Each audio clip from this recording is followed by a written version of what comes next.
El contenido y las imágenes de este programa se difunden con fines noticiosos y de interés público. Además, los comentarios, opiniones y expresiones de sus invitados son responsabilidad exclusiva de ellos y no representan ni deben interpretarse como la opinión de este canal. EICNEX, nuestros periodistas y presentadores mantienen un nivel de compromiso con su audiencia, de entretener e informar de manera objetiva y con responsabilidad.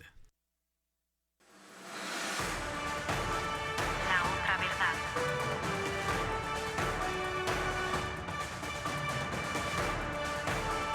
La otra verdad. La otra verdad. Buenas tardes, Panamá. Un placer saludarles. Hoy es Día de la Otra Verdad y yo soy Dustin Guerra y tenemos a... no es invitado porque él es de la casa. Invitado. Pedro Citón Ureta, nuestro analista estrella, amigo, mi hermano. Estuvo de vacaciones un tiempo, estuvo paseando, estuvo compartiendo con su fanaticada, pero hoy lo invité. Diga la verdad, me invité. tenía censurado. ¿Cómo lo voy a censurar yo a El usted, pueblo Pedro en las Citón? calles lo llamaban y le pedían mi presencia, por eso que me trajo hoy. Usted es de la casa. Yo no Oiga. puedo censurar a usted si usted es de la casa. Pero A si mí, la a mí me aprecia. escribían, escucha Pedro, me escribían por Instagram, la gente me paraba en la calle y decía, oye, ¿qué es la vida del señor Pedro Citón? ¿Será que él está cansado? ¿Si él está agotado? ¿Qué le pasará? ¿Estará enfermo? ¿Estará en Nueva York? ¿Estará en Europa? ¿De viaje? Y yo le digo, bueno, lo que pasa es que Pedro es un hombre muy ocupado, tiene muchas actividades y cada vez que lo invito siempre tiene algo que hacer. Entonces yo voy a seguir insistiendo por el bien de todas sus fanáticas y fanáticos. Y bueno, hoy tuve la suerte que le dije a Pedro, Pedro, te invito al programa, vamos a hablar, hay muchas cosas para hablar, para conversar y compartir con la audiencia. Bueno, y el hombre me dijo, yo estoy allá. Así que, señoras y señores, Pedro Ureta, Citón Ureta, oiga, estuvo por Chiriquí, me dijo. En ¿Y diciembre. ¿Y qué tal? Muy bien, muy bonito todo. De verdad que es un pueblo echado para adelante, no es el pueblo de que hablan en las redes sociales ni en los medios de comunicación que lo pintan como un pueblo cobarde, no, todo lo contrario. Y porque usted dice que Chiriquí es una de las provincias, creo que más fuertes del país en cuanto a beligerancia. Por eso le digo. Y entonces la pasé muy bien, la pasé con mi madre, la llevé a Boquete, a comer, a hacerle el súper, cosas, novedades, ¿no?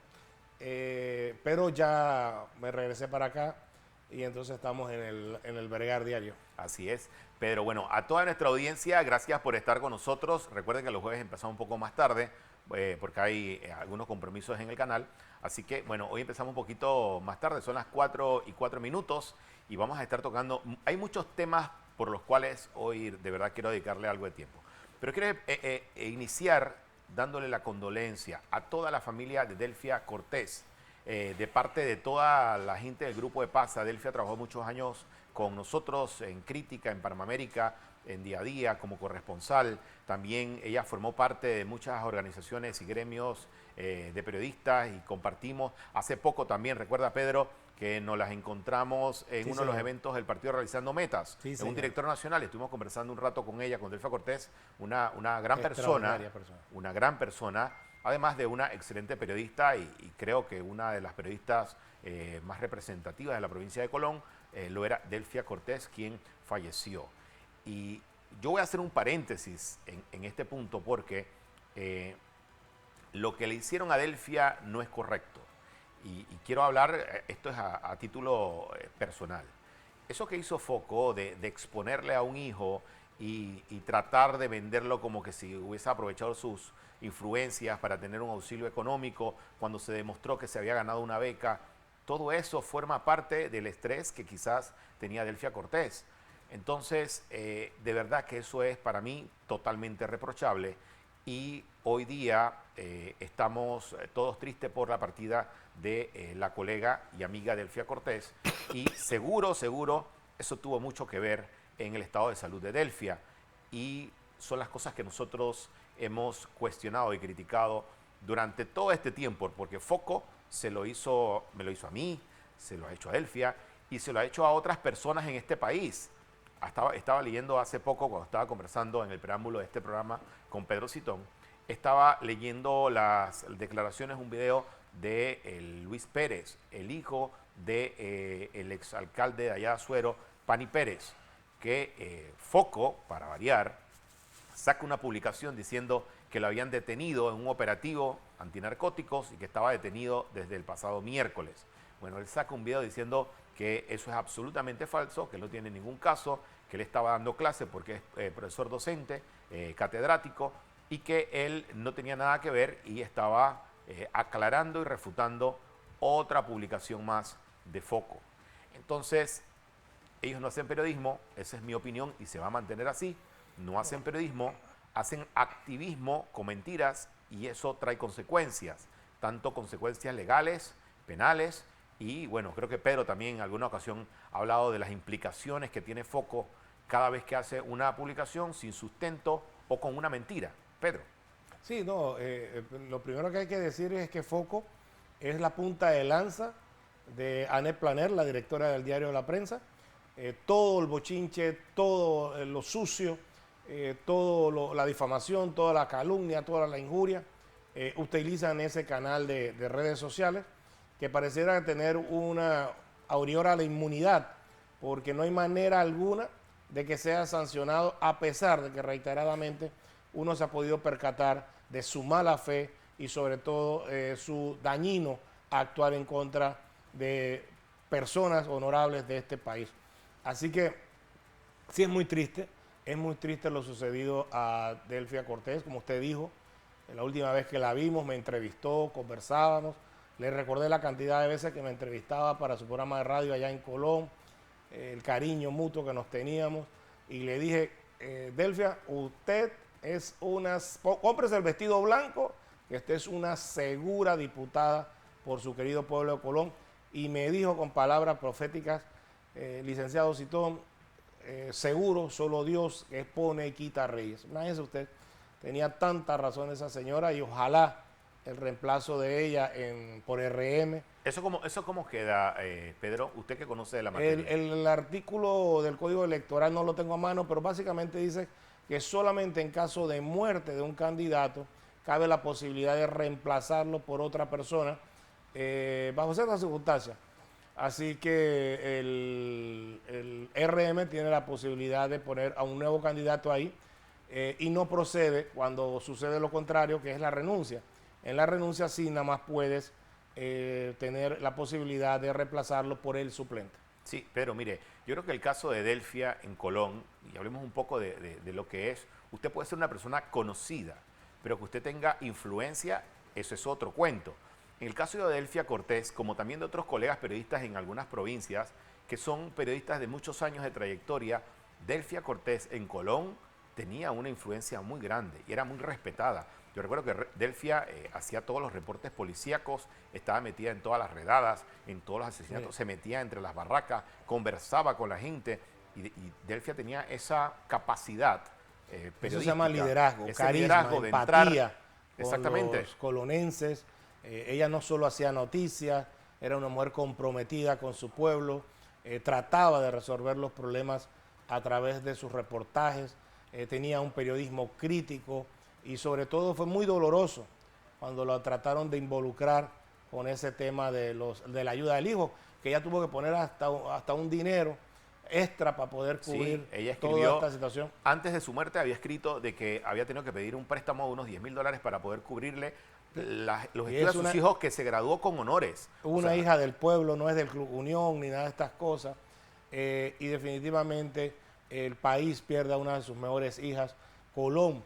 Ella era de Los Santos, pero nacida en Los Santos, pero era colonense adoptada. Y Colón también pierde a una de sus mejores hijas. Y eso es lamentable, porque pareciera que los buenos se van y los malos nos quedamos. Usted decía Delfia Cortés, inmediatamente usted pensaba en Colón, automático. Y otra cosa que le iba a decir, Pedro, sobre este tema, ¿sabe? Me gustaría hacer un poco de, no sé si docencia, pero sí hablar un poco sobre la profundidad de lo que significa a veces el periodismo, que se distorsiona cuando aparecen estos activistas. Mire, en medio de la crisis de Delfia Cortés, en un hospital en cuidados intensivos en estado grave, Foco saca una publicación donde ataca a Ricardo Martinelli diciéndole de que Delfia es trasladada a un centro de atención pública porque Ricardo Martinelli no se dignó en financiarle un hospital privado. ¿Qué necesidad hay de hacer esto? Entonces, esas son las cosas que a veces yo digo, hasta dónde ustedes tienen un límite, hasta dónde hay un límite de lo correcto de lo incorrecto.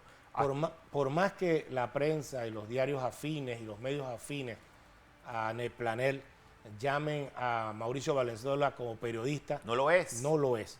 No lo Eso es. es lo primero que hay que dejar claro. Él no ejerce el periodismo.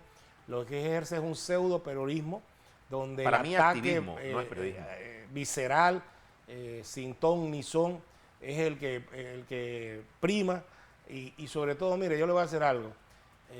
Yo tuve acceso al informe clínico de la señora Delfia Cortés y los que conocemos, que hemos tratado, porque he tenido clientes y he tenido situaciones así, sabíamos que ella no iba a poder soportar porque tenía cero capacidad de reacción en su... Fue un derrame cerebral. Exacto, que que tenía cero, porque, por ejemplo, lo que le sucedió a Yapanese es un 25% y así va aumentando, ¿no? Así que yo sí esperaba con fe, pero era muy difícil un milagro ahí porque las condiciones eran hasta... Y le voy a decir algo, mire, para que la gente sepa. 3 meses tuve una clienta, 3 meses en el Hospital Santo Tomás, costó $50,000, 3 meses. Y tengo una vecina que también atendí que 15 días fueron $100,000. Es que para que usted tenga. Entonces, una hija del pueblo que no puede sufragar eso, le queda el seguro social. Yo estuve, por mi condición cardíaca, una vez en urgencia, en donde ella estaba, en urgencia del complejo Metropolitano.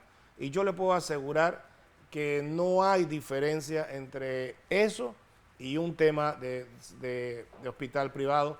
Los médicos que atienden ahí son de alta condición, de alto estándar, son los mismos que atienden en los hospitales privados y sobre todo la misma atención, el mismo equipo, porque la UCI del complejo es una de las mejores. Así que yo lamento profundamente que se utilice de esa manera tan vil y tan malsana. Mire, es totalmente... el buen nombre de Delfia Cortés, su trayectoria, su liderazgo y el amor que el pueblo conorense le tenía a ella. Hay que tenerle un poquito de respeto a la familia. ¿Sí? Usted hace una publicación que no es cierta, que es totalmente falsa, que se comprueba porque es falsa con documentos, que no se gestionó ni siquiera recientemente. Eso por un lado.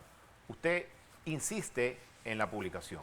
Cuando ocurre lo del Delfia Cortés, usted se aprovecha de eso para atacar políticamente a alguien y utilizar eso como un gancho político para hacer daño. Entonces, usted a veces tiene que tener límites y eso es lo que en el periodismo, de verdad, en el periodismo eso hay que tenerlo como un principio. Te lo voy a decir para que lo entienda.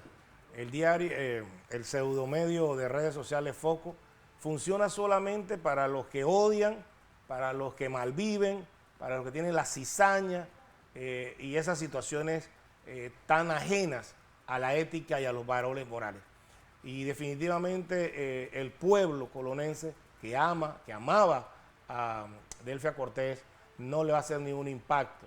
Así que tenemos que estar nosotros los vivos, defendiéndole todavía aún hoy su buen nombre, su trayectoria, para evitar que estos coyotes del periodismo traten de enlodar esa tan buena reputación de una periodista como la copa de un pino. Yo diría que activismo más que periodismo. Pedro, y entonces usted se pregunta a veces, ¿por qué esta gente tiene más de 20, 25, 30 de demandas, procesos penales y civiles de calumnia, injuria, de daños y perjuicios y de otras cosas?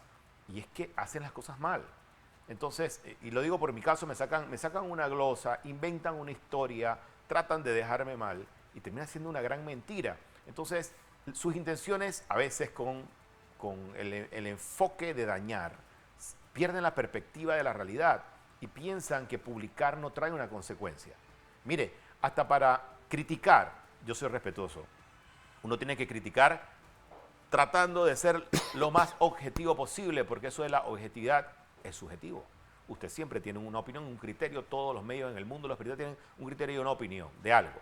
Entonces, a veces hasta para eso usted tiene que ser cuidadoso, porque para eso existen las leyes. Este es un país de derecho.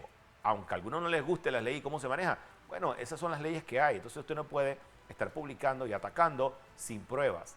yo le aseguro que en el tema el señor Lucho Pérez, que hoy sacó un video diciendo de que lo que ellos publicaron es totalmente falso, donde lo acusan de haber sido detenido por un caso de narcotráfico. Imagínese usted eso. Es que yo creo que el gobierno de Nito Cortizo, su vicepresidente, aplica esta fórmula muy conocida en ciencia política que dice: para los enemigos la ley, para los amigos todo lo demás.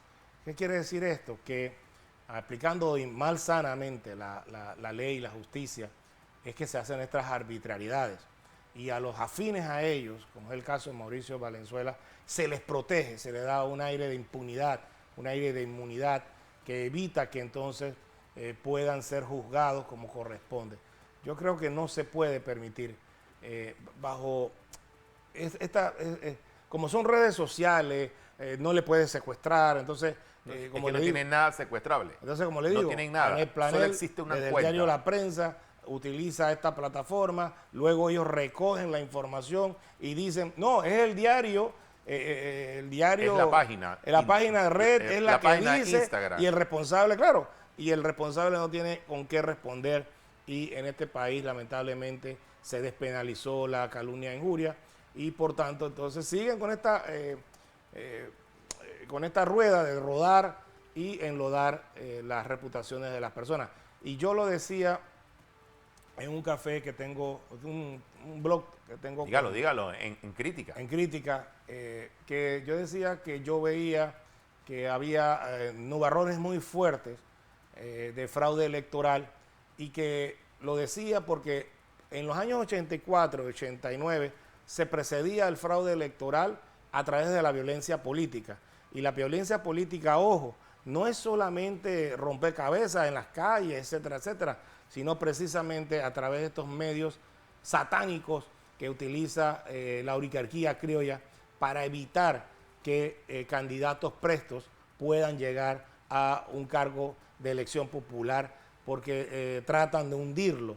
Entonces yo creo que esta situación está siendo denunciada, pero el Tribunal Electoral fue rebasado por el tema de cuando juzgaron el caso de Álvaro Alvarado con Ricardo Martinelli. Después de haberlo sancionado, después de aplicar la norma como correspondía, le preguntan, ¿a usted le pagaron? No. ¿Usted está ejerciendo el derecho de la libertad de expresión? Sí. Entonces se cayó, ya no hay nada. Entonces por ahí vieron que había un portillo abierto, y todos los demás medios están utilizando eso mismo para atacar a candidatos políticos, que lo más triste es que hoy por hoy estamos en veda electoral. Entonces no pueden salir a defenderse, y no pueden salir a defenderse porque entonces el Tribunal Electoral les aplica la ley. A eso sí les aplica la ley. Entonces estamos en eso de la pescadilla, ¿no? De morderse el rabo para ver si efectivamente es así.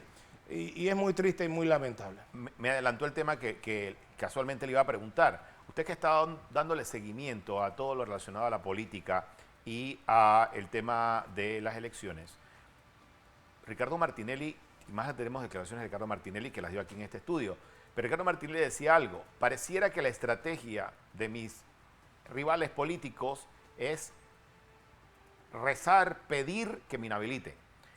¿Usted también lo ve así? Pareciera que los otros candidatos presidenciales están esperando que se inhabilite a Ricardo Martinelli, entonces para comenzar a disputarse la presidencia de la República, entre comillas, como decía, sí, usted, ya no son ponis. No, ya no son ponis, son zombies políticos. Sí, efectivamente, parte del fraude electoral que se va a dar, y obviamente va a generar violencia, es cuando los torpes del gobierno, llámese Nito Cortizo, Gaby Carrizo, María Eugenia Álvarez, etcétera, etcétera, se dediquen a inventarse la rueda y no le admitan la casación a Ricardo Martinelli, y por tanto lo inhabiliten. En ese momento es que vamos a encontrar entonces una fuerte resistencia por parte de los seguidores de Ricardo Martinelli, que se van a ir a las calles a protestar. Yo no tengo la duda alguna sobre eso, y creo que ahí entonces va a haber una represión muy grande, y tristemente sí, el fantasma de la inhabilitación política está ahí, está latente, y es muy triste porque una vez que se dé por hecho que lo que viene es el fraude electoral, porque los millones de dólares que se están pasando a la descentralización, los millones de dólares que se están pasando a otros aspectos, a compra de influencers, a compra de medios, le dicen claramente a usted que va a ser unas elecciones muy violentas, va a ser unas elecciones realmente parecidas a las del 84-89, porque ya en San Miguelito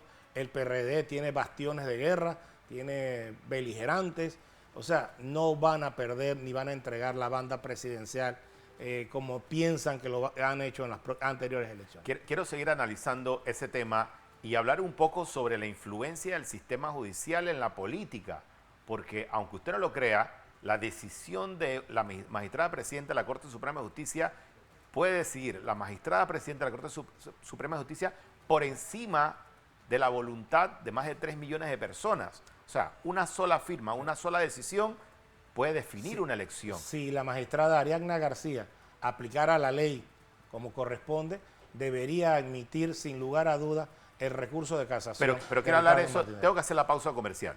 Usted no se mueva, tenemos más de este análisis. Hoy con el invitado de lujo, al analista estrella, Pedro Citón. Vamos a la pausa y volvemos. No se vaya.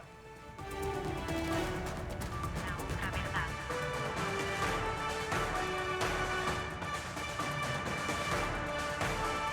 La otra verdad. La otra verdad.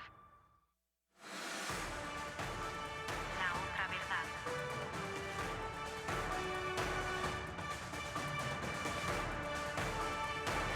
verdad.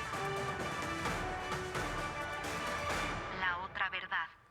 Gracias por seguir con nosotros aquí en La Otra Verdad a través de la pantalla de Next Canal 21. Recuerde seguirnos en todas nuestras plataformas, en las redes sociales, @Dostinguer, La Otra Verdad Panamá, @Next Noticias, Panamá América Crítica, @Pedro Citón 66. Ahora sí estoy contento, le digo.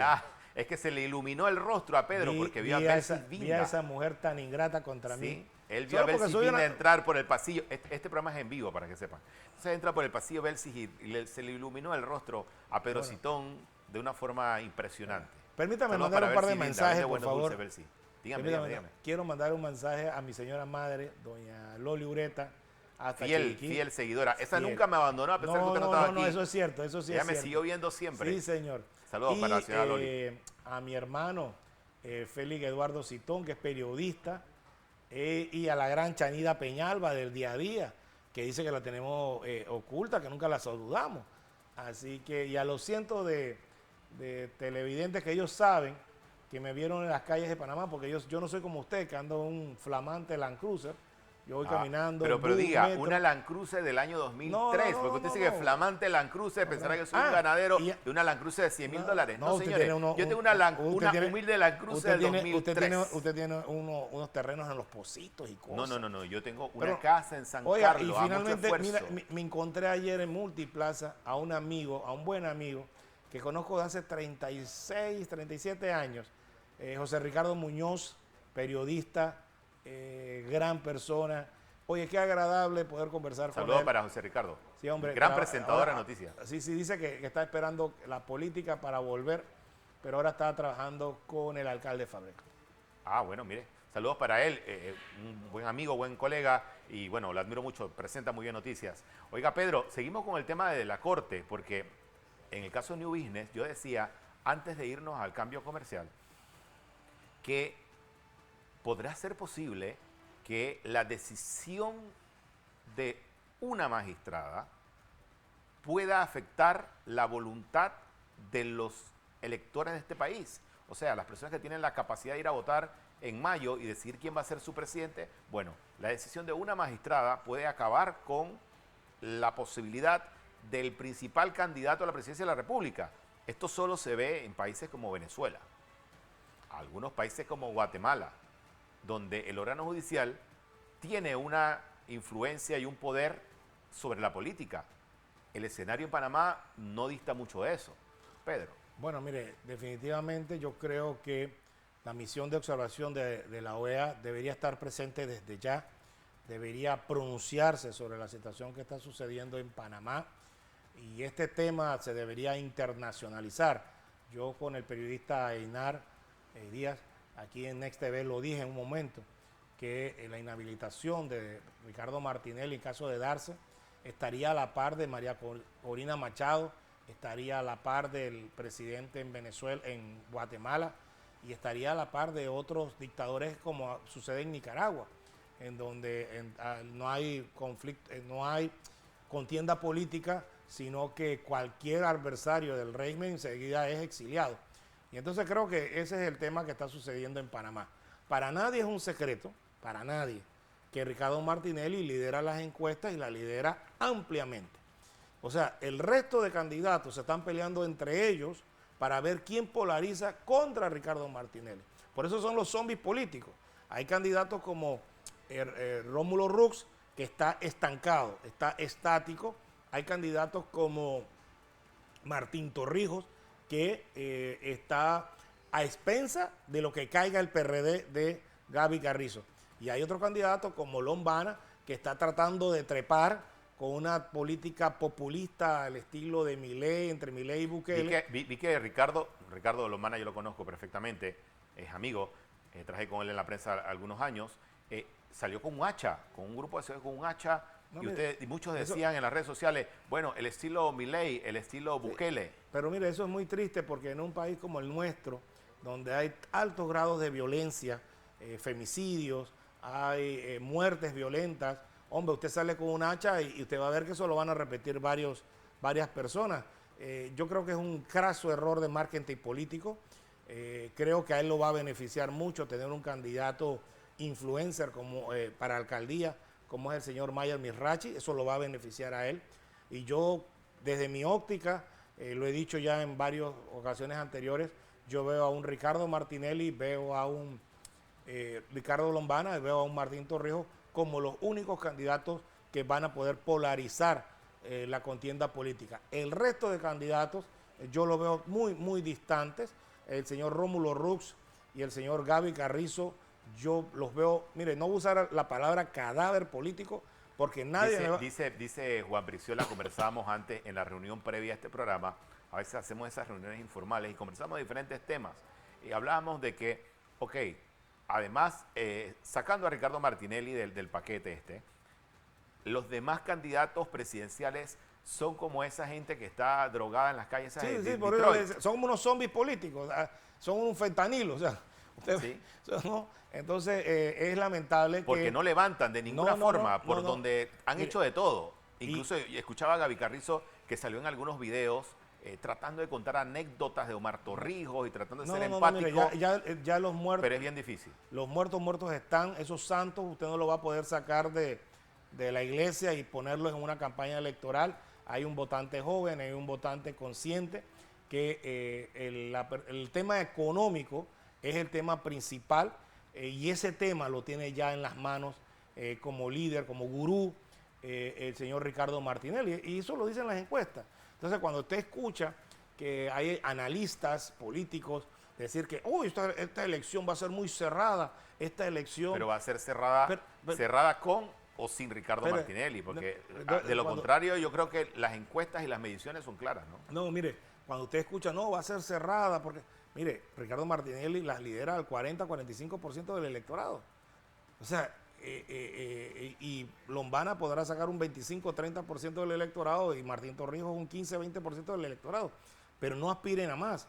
Y yo le voy a decir algo, mire, ellos están haciendo ahora mismo estos cálculos políticos que al final no terminan de entender los grandes mercadólogos políticos, que el voto es una cuestión emocional. Entonces, si usted inhabilita a Ricardo Martinelli, usted solo necesita que Ricardo Martinelli le indique que su suplente, en este caso José Raúl Mulino, es el hombre que necesitamos en este país para levantar la economía, para que ese votante entonces se oriente como Moisés llevó al pueblo judío. Si la famosa llamada, ¿usted recuerda la llamada del Renacer cuando Rómulo Rux era candidato presidencial? Que lo levantó 10 puntos. Mire, una llamada del Renacer casi hace ganar a Rómulo Rux. Entonces, eso es muy importante.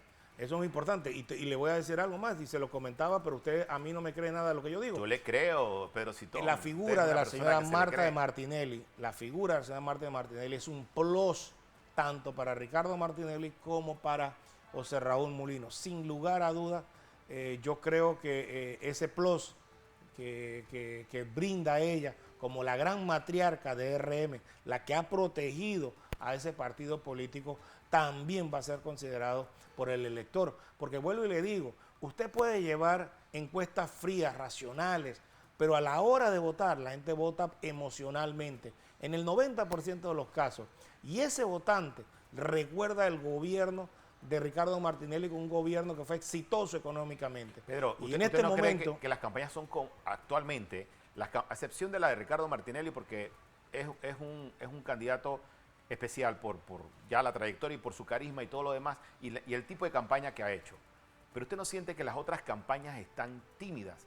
Yo agarro candidato por candidato y trato de analizar, hey, vamos a ver cómo están tratando de llamar la atención o de convencer ese voto indeciso o de arrastrar el voto del otro candidato y no se ven. Es más, dan declaraciones en los medios muy diplomáticas, genéricas, ni siquiera hablan específicamente de alguien.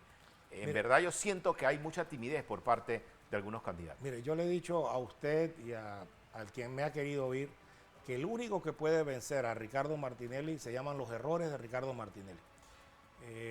Ricardo Martinelli tiene que hacer una campaña hacia el pueblo, mirando los grandes logros que él va a brindarle al pueblo en tema económico. Mire, usualmente en política usted usa un triángulo de 3 temas. Vamos a decir que sea el económico, el empleo y el tema de seguridad. Todo lo demás que usted quiera conversar, porque aquí los medios de comunicación quieren meter, por ejemplo, el tema del agua, ¿verdad? Es importante. Y claro que hay comunidades que tienen importancia con el agua, y Ricardo Martinelli visitó el área este de Panamá para ver cómo les daba agua a esas comunidades. Pero el agua, el medio ambiente y otros temas no van a ser tan principales en esta contienda. Determinantes. Para exacto. mí el tema económico la situación económica. La reactivación económica. Haga el ejercicio, pero usted ¿cuál es tu principal problema económico? Que no tengo dinero, no tengo trabajo, me gradué, no tengo posibilidades. Así mismo. Entonces, no hay yo comida. creo que la corrupción, claro que va a ser un tema, pero ninguno de esos temas va a ser tan principal como el tema del económico.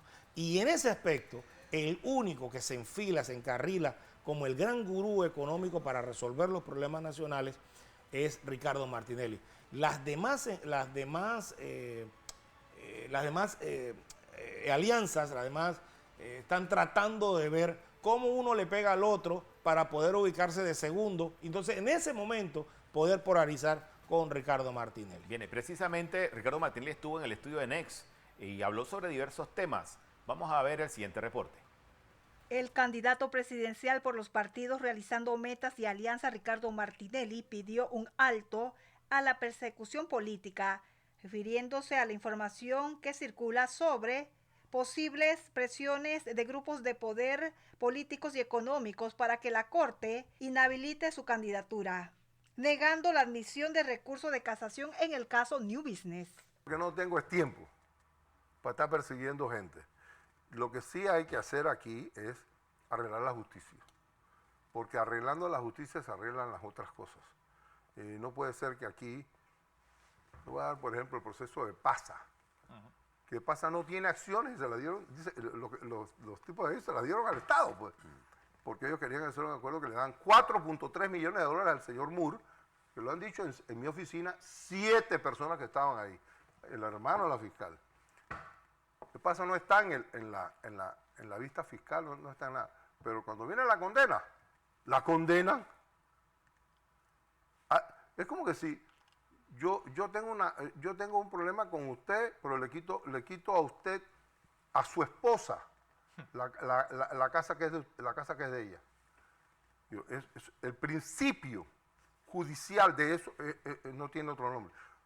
En estos días entraron, que lo publiqué ayer, un amparo criticando eso, cuando veo que le queda a la presidenta de la Corte, que es una enemiga acérrima mía, y me odia esa señora, yo no sé por qué, siguiendo instrucciones de alguien o por odio natural. cualquiera de las dos es irrelevante porque me odia. Entonces, se desiste del amparo el abogado de paz y aún así fue en contra. Aquí hay cosas, aquí están pasando una serie de cosas. Entonces, cuando ese tipo de cosas pasan, aquí ¿usted quién cree que va a venir Google a invertir a Panamá? ¿Quién diablo va a venir a invertir a este país? Y vamos a seguir siendo más pobres. El expresidente y candidato presidencial Ricardo Martinelli manifestó que el país tiene muchos problemas sociales que urge resolver en este gobierno, como la falta de medicinas, recolección de basura, aumento de delitos, agua potable y el alto costo de la energía eléctrica y de los alimentos. El pueblo panameño venía ya desde hace varios años, cuando se impusieron los controles de precios, cuando vimos que hubo una gran cantidad de cierres de calles en Santiago. En julio del año pasado. En julio del año 22, pasado, donde hubo controles de los precios del combustible, de las subvenciones que daba el Estado. Ahí yo empecé a notar que lo que había era un verdadero desencanto generalizado con el gobierno y con la forma de hacer las cosas producto de la forma tan patán, tan desenfrenada, tan vulgar, tan no me importa. En la Asamblea Legislativa usted veía a esos diputados expresarse de una forma vulgar, se ponían a pelear en una serie de partidas que realmente no ayudaban al pueblo. Veía en el Seguro Social, no había medicinas, veía por otro lado en el resto de las entidades públicas, faltaba de todo, la gran cantidad de botellas nombradas, la gran cantidad de personas afines al partido de turno que no les importaba, pues hacían prácticamente lo que les daba gana.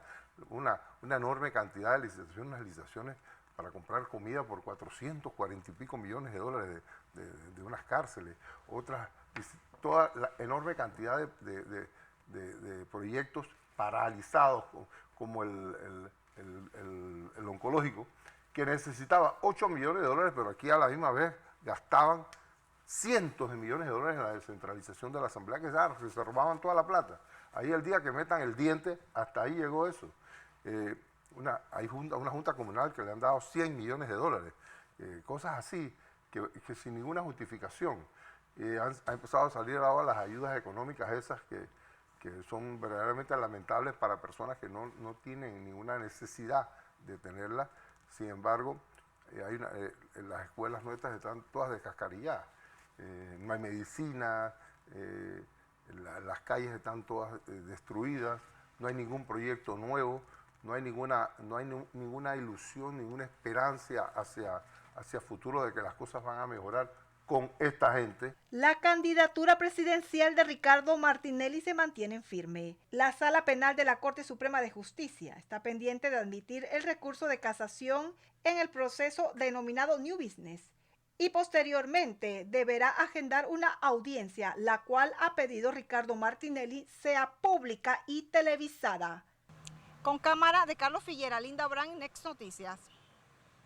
Saludos para Linda Brand con el reporte de completo de la entrevista de Ricardo Martinelli. Hay unas cosas interesantes. Antes, dice que la mamá es como su mamá, son fieles fanáticas de sus hijos. Bueno, saludo para mi madre, para mi padre también, Mariela y Edgar allá en Chiriquí. Y saludo también para Félix Souto Kiel, el periodista colega que siempre está pendiente del programa, viendo todo lo que analizamos y hablamos acá. Oiga, aquí levantan mucha información otros medios, por ahí me han escrito algunos colegas diciendo, oye, estamos pendientes del programa, cuando hablan de los temas, los análisis y todo, estamos pendientes. Así que saludo para todos ellos. Le decía a Pedro algunas cosas interesantes. Usted decía que en la pugna esta presidencial, en la pelea política, Ricardo Martinelli, a pesar de los casos judiciales, y si usted le mete y le agrega los ingredientes de todo lo que ha vivido Ricardo Martinelli durante estos últimos 7, 8 años, para mantener los niveles de aceptación que tiene, quiere decir que la gente tiene una buena recordación de su gobierno. Mire, lo más importante de Ricardo Martinelli es que él tiene un voto duro que no baja del 30%. O sea, el voto duro de él no baja del 30%. O sea que podríamos... Pase lo que pase, huracanes. Pase lo que pase. O sea que podríamos decir que en caso de ser inhabilitado, José Raúl Mulino arrancaría con un 30%, que es el voto duro de Ricardo Martinelli. Pero como dice usted, la aceptación se eleva hasta el 45% por esa recordación del buen gobierno que él hizo en materia económica. La gente que se monta en un metro, recuerda que ese metro lo hizo Ricardo Martinelli.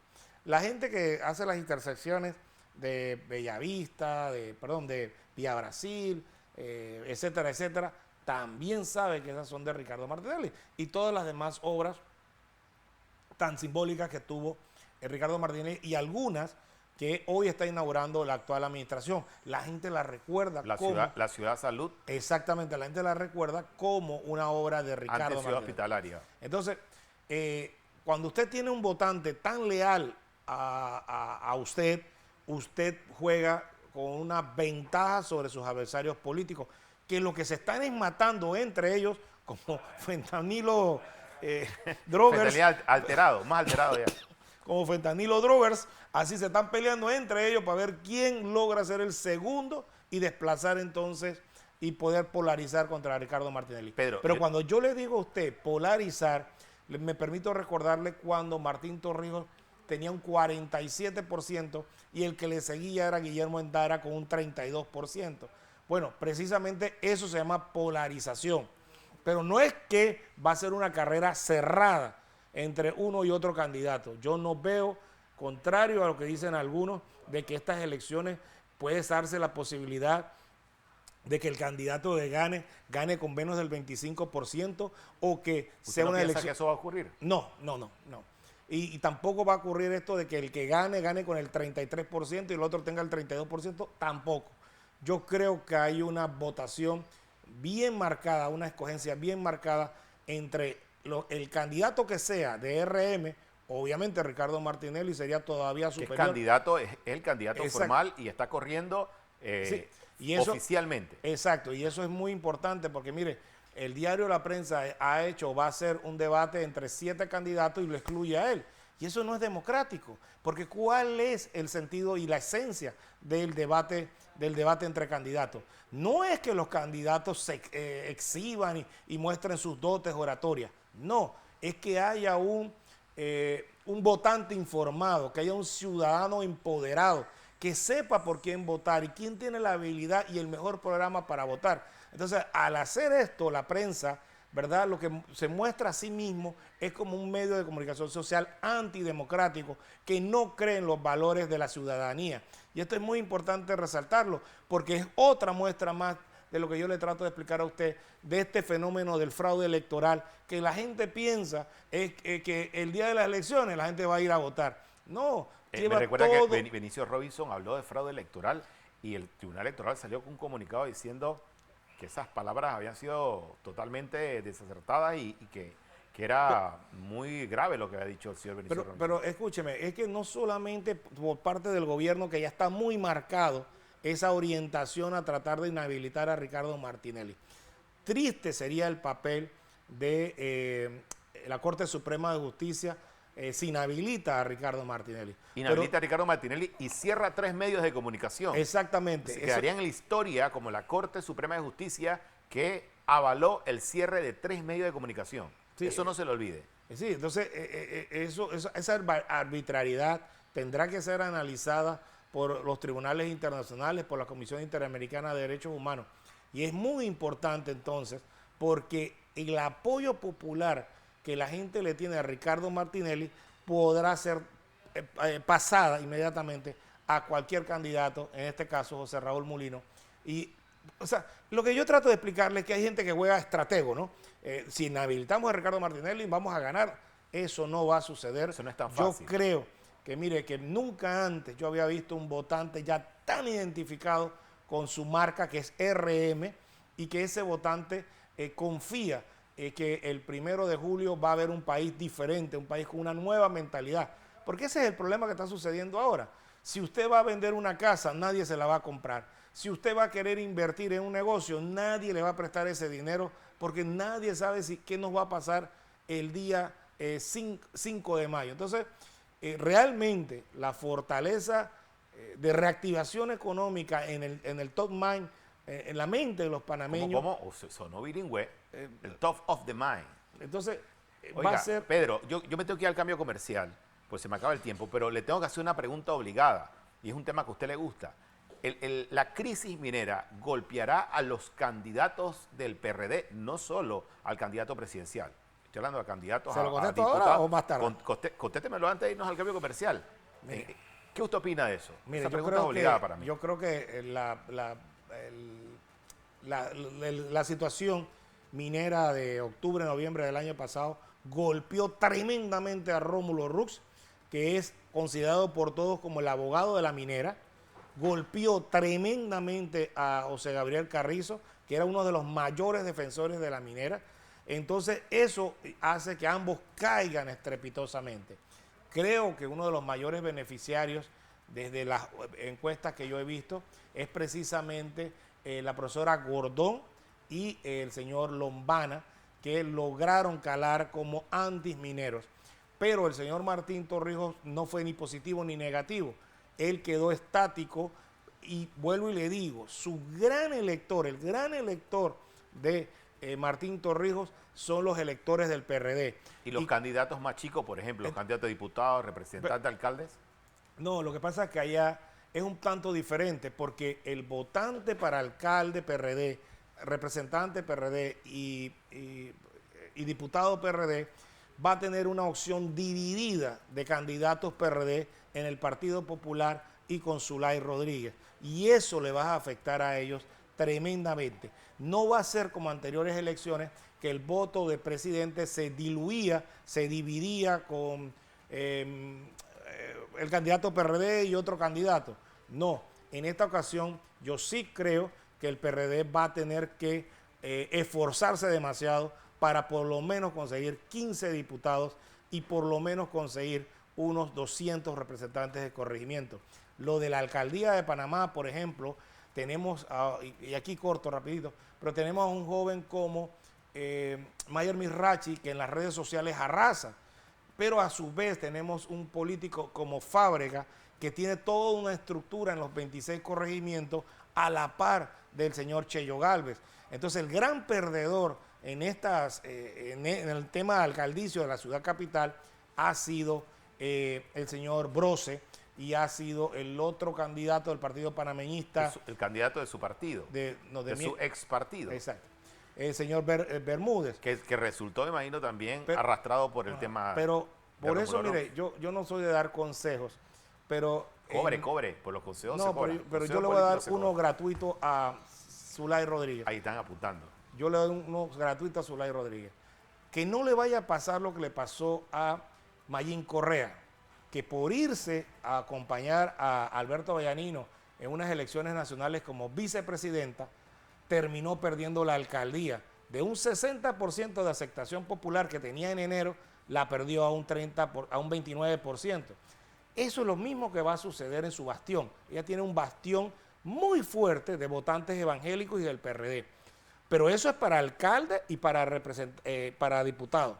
Entonces yo creo que ella debería enfocarse en ese electorado, porque yo no tengo la más remota duda de que ella va a arrasar en ese circuito electoral. Tengo que irme a la última pausa para comerciales.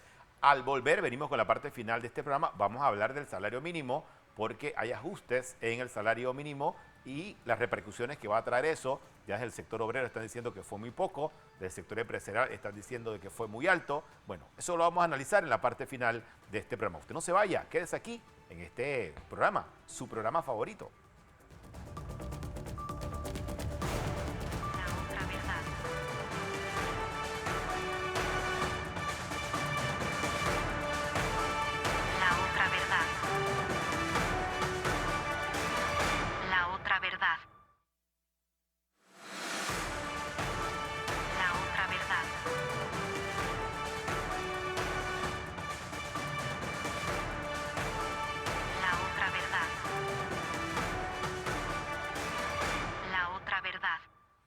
Qué bueno que siga con nosotros aquí en La Otra Verdad a través de Canal 21 Next para todo el país.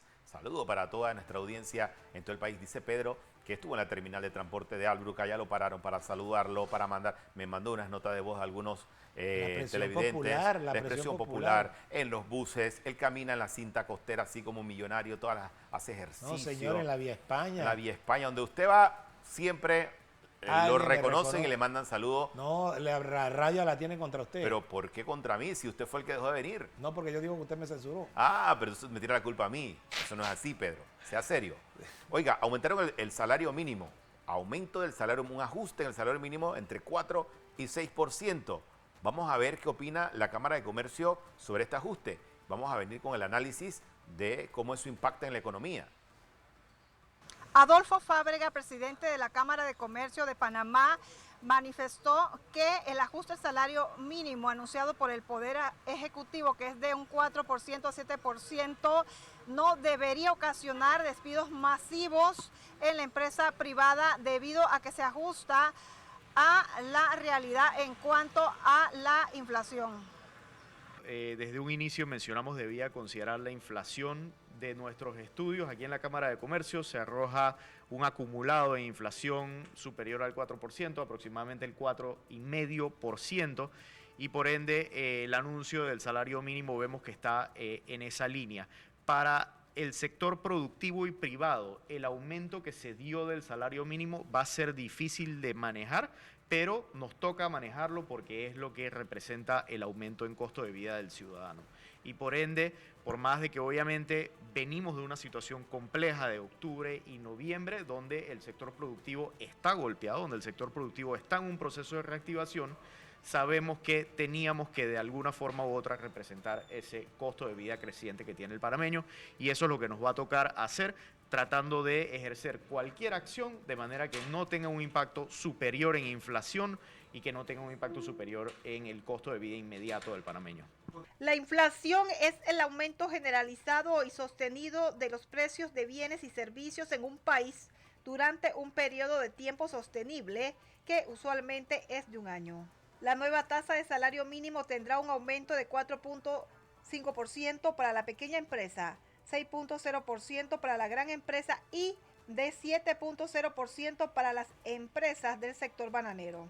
El ajuste salarial para las trabajadoras y los trabajadores domésticos será de 25 balboas en las dos regiones económicas urbanas y rurales. El salario mínimo promedio simple será de 636.80 balboas. El ajuste al salario mínimo empezará a regir a partir de la segunda quincena del mes de enero. Son aproximadamente 53 tasas de salario mínimo para 73 actividades económicas, del cual están rigiendo en el contexto nacional. Sí, también a su vez quería comentarte de que, y para docencia de la población, de que el salario mínimo recomendado o lo que está en decreto que fue dado el día de ayer es por hora.